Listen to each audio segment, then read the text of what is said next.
My Journey into Consciousness by Hassan Professor Robinson. Each of us carries within us a unique narrative, a tale woven from the threads of our experiences and aspirations, and the uncharted paths that we walk in pursuit of our highest potential. We are all travelers on a journey, an odyssey of growth, challenge, and transformation, shaped by the dreams that stirs within us and the goals that propel us forward. This book serves as a glimpse into the tapestry of my own journey, a few select chapters of the story that has guided me to the present moment. With these pages, I offer not just the milestones I've reached, but the lessons learned along the way. Lessons meant to ignite a spark in those who dare to seek their truest selves. It is my sincerest hope that this work will serve as a beacon of inspiration, encouraging you to reach beyond your current limitations and become the best version of yourself, no matter where you stand in the grand spectrum of life today. This book is dedicated to those who possess a vision of themselves that stretches far beyond the confines of their present reality, to those who see success not as a mere accumulation of wealth or social status, but as a higher calling, a purpose driven by something far greater than the material world, to those who sense deep within their being a promise of something more, a future that is not just a dream, but a truth waiting to unfold. For all of us who harbor a vision, not only of a better tomorrow, but of a transformative today, I ask you to believe. Believe in the power within you, believe in the strength of your dreams, believe in the divine force that guides us, and trust that the path ahead is already illuminated. It is not just a question of whether things will be okay, it is the certainty that they already are. With this, I offer you my story, not as an end, but as an invitation to believe, to strive, and to become. Hassan Professor Robinson, a Dominican King.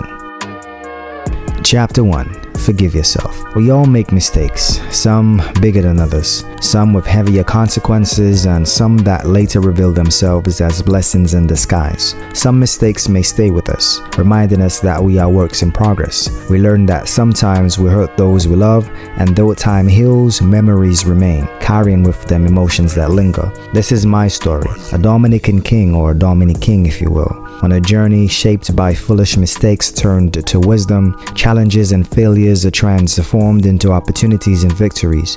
My path has been one of deep reflection, introspective, mental and spiritual searching, all in pursuit of understanding my purpose and how the Creator's guidance shapes my journey. I'm sure many of us have felt this way at times, or perhaps you're in that space now. Maybe like me, you've wondered why you've given up or pushed others away, especially when you know there's still so much love and fight within you, or why someone as intelligent as you may sometimes make foolish mistakes or choices. Trust me, you are not alone, even if it feels that way at times.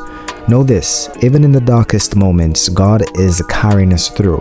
I remember asking myself many questions such as, is this wisdom? Am I wise now because I recognize my flaws? Am I stronger because of the sacrifices I've made? Am I more spiritual after suppressing my pain, only to have it explode in anger or bliss, calling out to the Creator with tears I cannot explain? Am I more conscious now, aware of how unconscious I once was? Am I more independent after pushing others away, standing alone with only my thoughts? Am I more loving, giving my all to those I love, but not sharing my happiness? Can love and happiness be separated? Is this all an illusion created by my own brilliant ego? These are just some of the questions I'm still trying to answer, but I'm confident that in time, the answers will come, revealed to me through the grace of the Most High at the perfect moment. Chapter 2. Self-introspection. Who am I, and when did I forget? A shift began in my life when I forgave myself for simply being human, and in doing so, I ask forgiveness from those who I've hurt along this journey. But the person I've hurt the most on this conscious journey is myself. This book is an invitation for others to embrace who they are and to become the best version of themselves. Our flaws don't make us less, they make us unique. We all deserve love, and the most important place to start with is ourselves. Don't be too hard on yourself, as life is already full of challenges and others will always try to make you feel unworthy or unaccomplished. So be your own biggest supporter. You and God are one. He has your best interests at heart, and when you look in the mirror, see Him reflected in your eyes and be encouraged. Sometimes when we look around or look within, we feel as though we're not where we want to be. But often where we are is exactly where we need to be. The challenge is that sometimes where we need to be emotionally or consciously, we haven't yet arrived at that awareness to see it. We may mistake obstacles for barriers rather than opportunities. We may look at others, those of the money, the house, the car, and think that's where we should be. We see their success and desire it. But often, we discover that many of these people, despite having everything, feel empty inside, longing for something as simple as a genuine smile.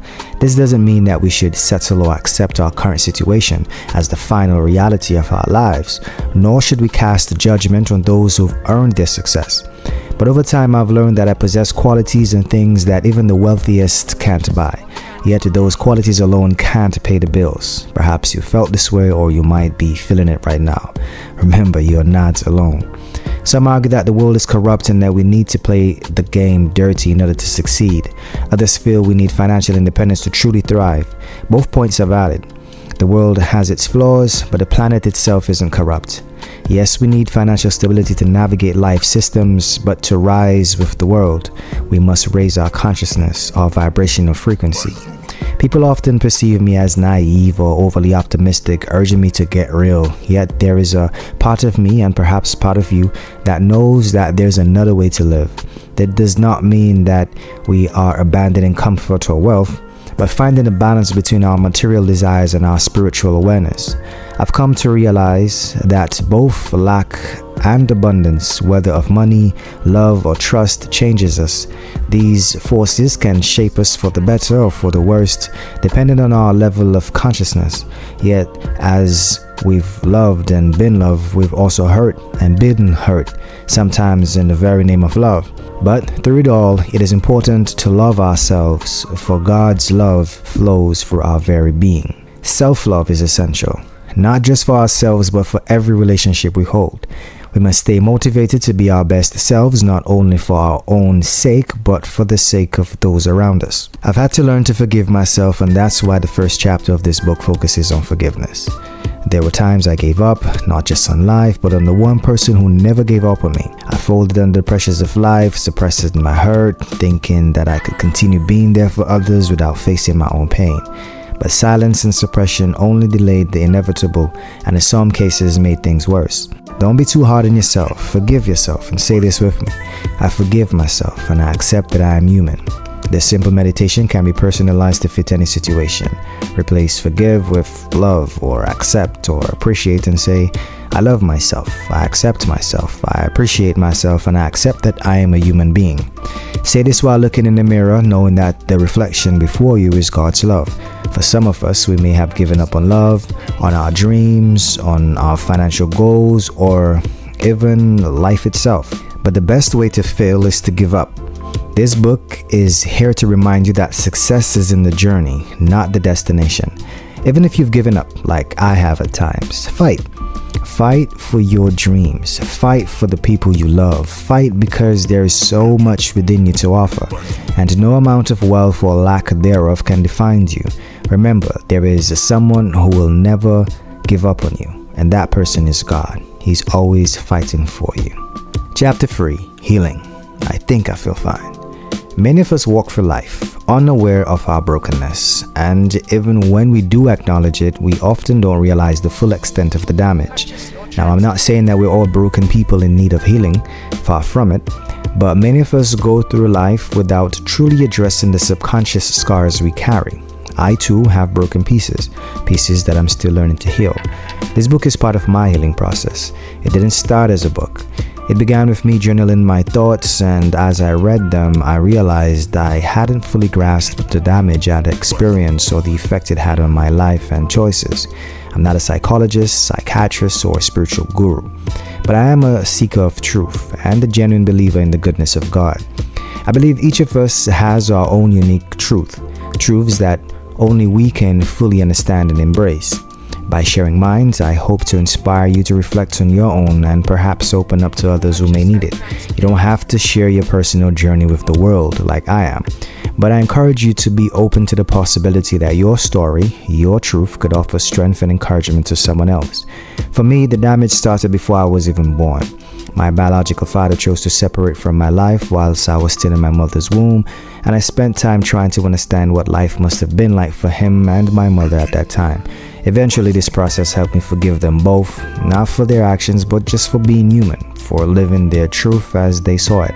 For 13 years, my stepfather was the male figure in my life, and until chaos returned in the form of separation and divorce, like many others, I developed coping mechanisms. But coping with pain isn't the same as healing from it. Healing requires time, support, and often the help of others. But ultimately, it is God, the true healer, who restores us. It's difficult to know if we were hurt when we feel fine on the surface, if we're functioning well, if it seems okay. It's easy to think we don't have any unresolved trauma, but sometimes even when everything appears fine, we are suppressing the pain. I remember one afternoon when I sat down, I tried to remember when I lost myself. Over the years, I had become a master of suppression, hiding my true feelings behind a smile and an optimistic look, and for a while it worked. But as I began questioning my happiness, I realized that acting happy isn't the same as being happy or being truly happy. I asked myself, how do happy people act? And are they even acting? How do I become happy? Am I not already happy? Like, who am I, and why does happiness matter so much, or not at all? At that time, I was putting everyone's happiness before my own, trying to be the best friend, or brother, or lover, employee, and citizen. But despite my best efforts, I still felt unaccomplished, as I felt like no matter what I did, my happiness suffered. It still feels that way at times. As a teenager, I had plenty of distractions: school, sports, friends, and a supportive family. Life in Dominica made it easier to embrace the joys of youth. But in hindsight, it brings new perspectives, and I can see now how I suppressed my true feelings. By the age of 20, I had mastered the art of suppression, as I longed for stability, a family of my own. But I vowed to never to be like my father, never to abandon anyone that I loved.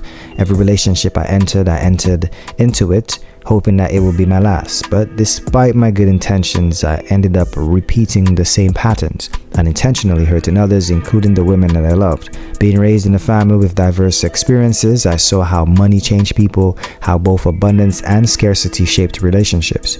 Early on, I realized that relationships came with financial expectations, and I felt the pressures to meet that expectation.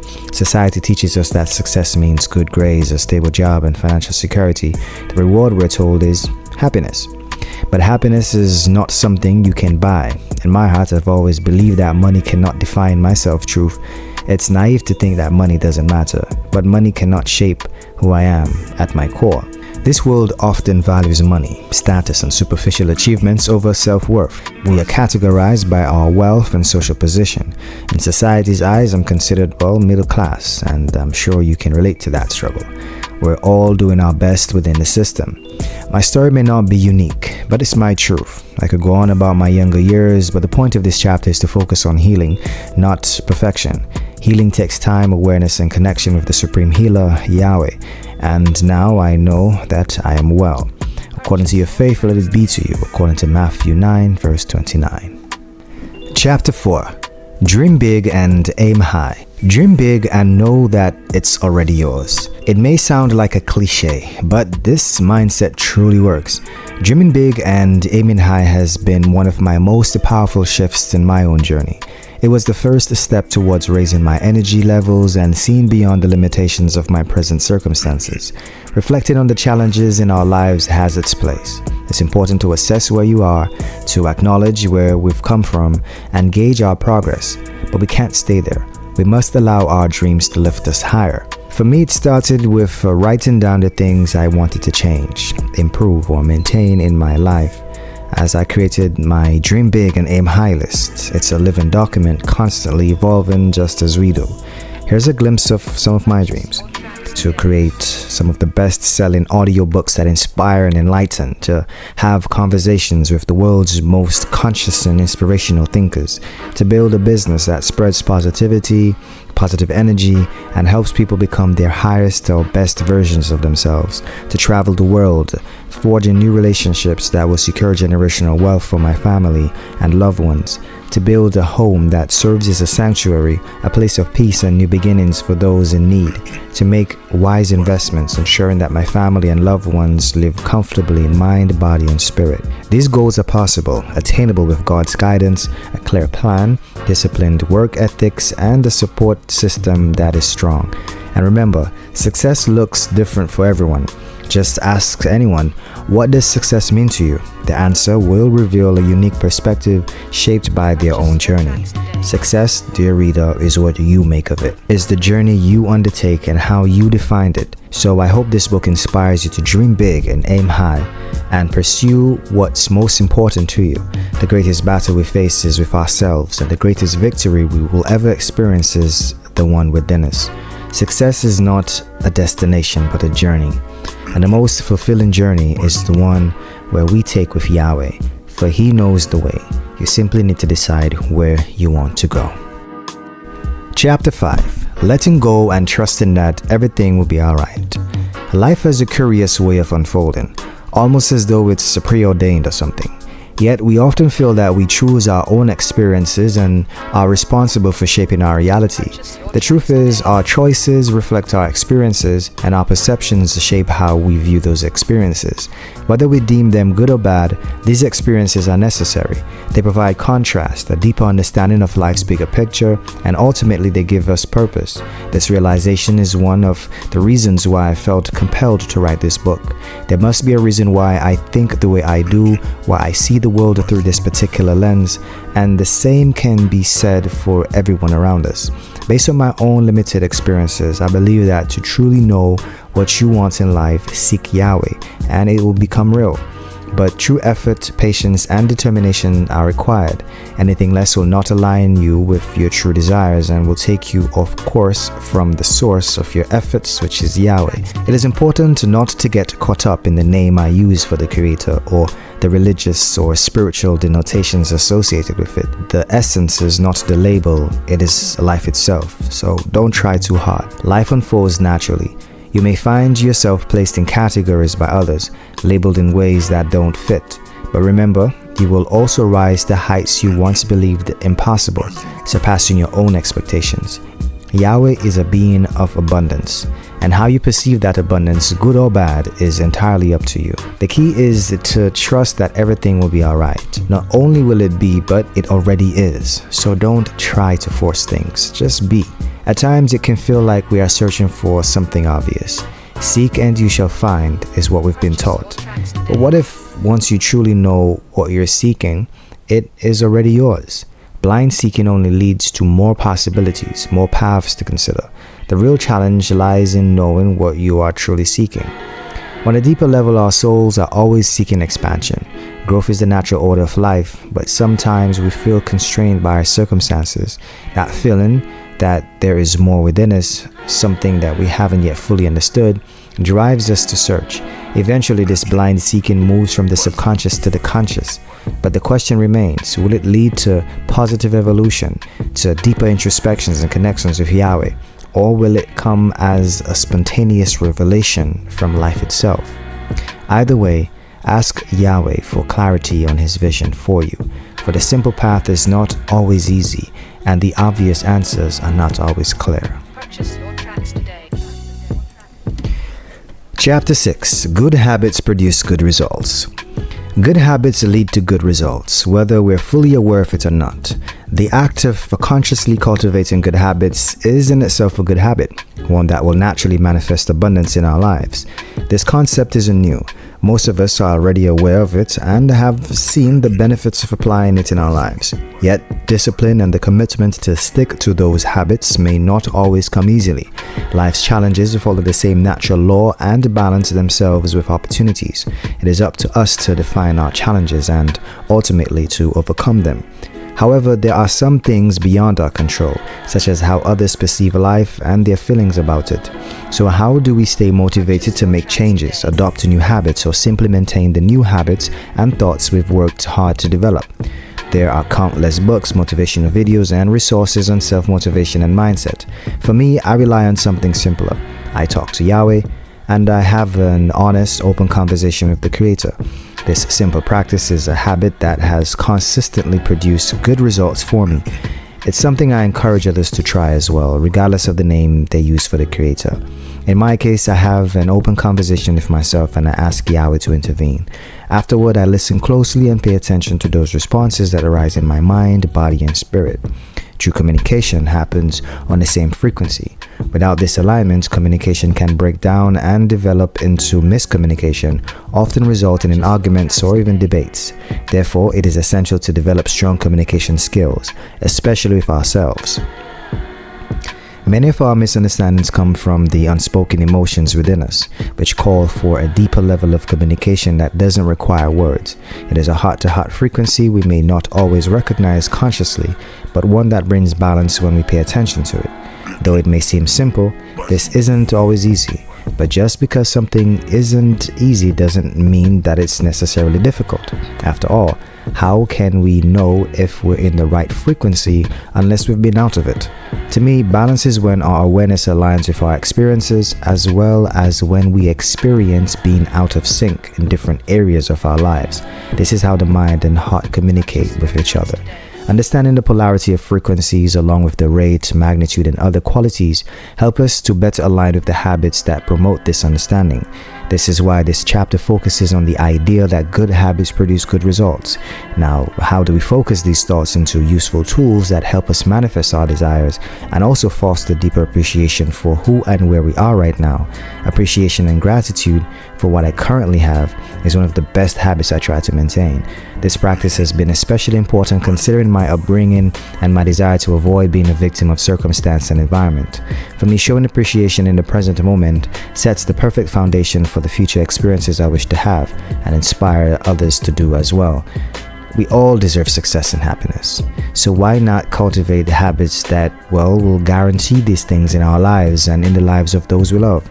Some habits may be harder to maintain than others, but their rewards are often worth the effort. Simplicity, though often perceived as difficult, is a reward in itself. So let's simplify our approach, apply more good habits, and good results will follow naturally. Chapter 7. Be open-minded. The limitations we set for ourselves often stem from our environment and upbringing, though these are not the only factors that contribute to why we hold ourselves back or believe that nothing can hold us back. The way I see it, the view we have of what we can accomplish or deserve in life is deeply influenced by our perception of life itself. Our views on the economy, society, family, and even the idea of being pragmatic or realistic often revolves around one common thread, which is money. Much of what we desire requires money to achieve and even more money to maintain. Trust me, I understand the struggle. Yet deep down, we all know that despite the odds, there is a real possibility we can create the life we dream of for ourselves and our loved ones. There are days when we feel incredibly motivated, and then there are days when we can barely summon the energy to get out of bed. But I encourage you to start by writing down your goals and ambitions. After that, do the math. Effort multiplied by discipline equals results. And if success truly lies in the journey rather than the destination, I know I still have a lot of work to do. But I'm motivated because this isn't just for me, it's for something greater. I genuinely believe that I can help elevate the level of consciousness within my environment and my country, and in turn inspire the world to become the best version of themselves, not by comparing themselves to others, but by embracing their own unique path. But first, I need to raise my own consciousness. I need to apply these very advices that I share with you in my own life and ensure that throughout this journey, the Creator is involved. What better way to do this than by staying open to the possibility that I can actually achieve it, even more so that I'm actually already doing it through this book and by the examples I've set, as I am showing that it is possible. And when I leave this earth, I want it to be known that I did in fact help raise the consciousness of someone out there who in turn will inspire others. You, dear reader, have the ability to impact the world in ways you may not even be aware of. If you are aware, then embrace that journey wholeheartedly, because you are on a path of success, abundance, and limitless opportunity. Remember, the amount of effort and discipline you invest will directly determine the rewards you reap. Don't compare your success or life's rewards to anyone else's. Their life isn't yours and their journey isn't yours either. This can be especially difficult for parents to understand, as they naturally want the best for their children, but in doing so they compare their children to others they perceive as fitting the successful mold. Yet this discipline or this simple philosophy is not always easy to apply. It's a humbling truth of life. So stay open to the possibilities. Know that not only will you become successful, but you will also surpass your own expectations. And who knows, you may just inspire the world to rise to new heights as well. Chapter 8. Making things better by making better things. I believe one of the primary purposes of our lives is to make things better for those who will come after us. The impact we leave behind, however, is determined by the amount of effort and focus we put into creating a better, simpler way forward through the unpredictable challenges of life. Our unique skills and talents are intrinsic to who we are, and for me, words and faith are my talents, and I strive to use them wisely and genuinely. It is not without its challenges, of course. Life is filled with obstacles, but simply acknowledging this fact makes it easier to prepare for and navigate through. Having already reached my personal goals, these pages serve as a blueprint for inspiration, hoping to ignite in the reader a drive to tap into the eternal connection of the Creator. He has already seen an infinite future, one filled with blessings for those seeking a better life for themselves and those they love. That future is now. The very thought of it is enough. And if these words can inspire a similar pattern of positive thinking, then the future is already set on a positive path, right here, right now. Life unfolds at its own pace, and God's timing ensures that everything happens as it should.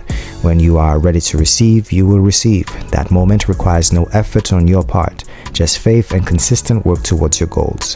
Whatever that goal may be, keep working towards it, knowing that it is already yours. The future generations, those who will inherit the world after you, will benefit from the foundations you've built today. The better we make things, the better the world will be for those who follow. Chapter 9. Give thanks. Be grateful for the small rewards, for they have the potential to grow into large opportunities. Just as small steps towards one's goals brings us closer to realizing those goals, being open to the signs that indicate we are on the right path makes us more aware and in tuned to the present moment. This awareness makes the journey more blissful and hopeful. Writing this book from the perspective of already having accomplished my goals became a source of confidence and reassurance, especially during moments of doubt. And let me tell you, doubt is something I've become all too familiar with. Having made so many mistakes and wrong decisions in the past, it's easy to question our ability to make sound decisions moving forward. I'm writing a book about consciousness and my experiences on a journey within, sharing some of the lessons I've learned. I'm not a yogi, and I'm not a millionaire or someone with economic influence. I'm not a famous author, so why would anyone want to listen to what I have to say, right? The answer is simple. I'm not alone. I'm not the only one who isn't a yogi, and I'm not the only one who isn't a millionaire. I'm definitely not the only person who feels they have something valuable to share but isn't a renowned author. That's why I decided to write this book, because I'm not alone. We are all experiencing life, doing our best to make it as meaningful as we can with what we have. This future is still an enigma, and we can't know for sure what it holds. But if there are signs showing us that our best is yet to come and that our greatest joy is in motion, then we need not worry. Viewing life from a fresh perspective every day adds new meaning to each day. Some days may bring more optimism and energy, others might bring contrast. Regardless of the circumstances, there's meaning to be found in everything, specifically for us. It's easy to fall back into our old routines, especially when we begin to see the benefits of the new habits. But it's just as easy to fall back into old patterns when we don't immediately see rewards of those new habits. In both cases, external stimuli contribute to our motivation. But what truly matters is our internal interpretation of the circumstances and how we respond. This is where writing this book from the perspective of already having achieved my goals becomes important as I give thanks.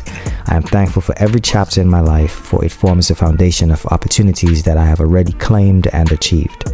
By the grace of God and guided faith, knowing that everything is already accomplished and that my plans to make a positive impact on the world are set, I give thanks. My efforts bring smiles to the faces of the angels and the ancestors who fought so hard for our freedom. I give thanks. I give thanks to all those who came before me, poets and artists and writers and musicians and so many more who saw a beautiful world worth fighting for, despite the harsh realities they faced. Many have died so that I and others could read and write and speak our truth, our culture, and our history. Many more have died so that people like me can have the opportunity to spread this message of consciousness. The faith they have exercised and the vision they have had for a future now materialized fills me with great respect. I hope to emulate their journey of consciousness and advocacy, encouraging others to reconnect with their higher selves and the deeper nature of who we are. So I say once again, thank you. And to you, dear reader or viewer, thank you for being part of this journey. Your presence is helping to share the message of consciousness to the world. I hope this journey inspires you to be thankful for the present moment in life and look forward to a future full of present moments. Be thankful. Hassan Professor Robinson, the Dominican King.